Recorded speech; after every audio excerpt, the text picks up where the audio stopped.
হে উম্মত, তোমার কখন বুদ্ধি হবে?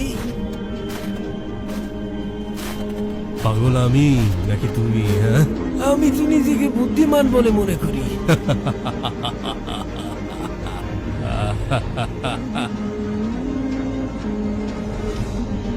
তোমার আবার কবে থেকে বুদ্ধি আসা শুরু করলো? হ্যাঁ,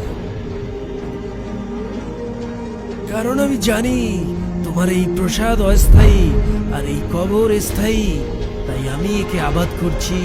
কিন্তু তুমি তোমার প্রসাদকে আবাদ করে এই কবরস্থানকে আবাদ করছো না।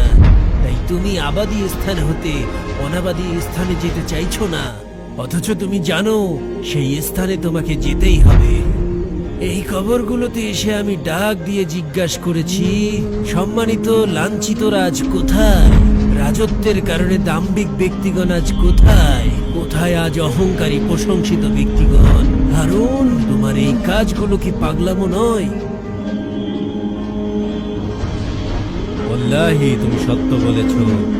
আমাকে আরো নসিহত করো। আল্লাহর কিতাবকে আঁকড়ে ধরো, সেটাই যথেষ্ট। সেখানে যেমন রয়েছে সংবাদ, তেমনি রয়েছে শিক্ষা। তোমার কোনো প্রয়োজন থাকলে বলো, আমি পূরণ করে দেব। হ্যাঁ, 3টি প্রয়োজন যদি পূরণ করে দিতে পারো, ধন্যবাদ পাওয়ার উপযুক্ত হবে। বলো তাহলে। আমার বয়স বাড়িয়ে দাও। আমি পারবো না। মালাকাল মউত থেকে আমাকে রক্ষা করো। আমার সে সামর্থ্য নেই।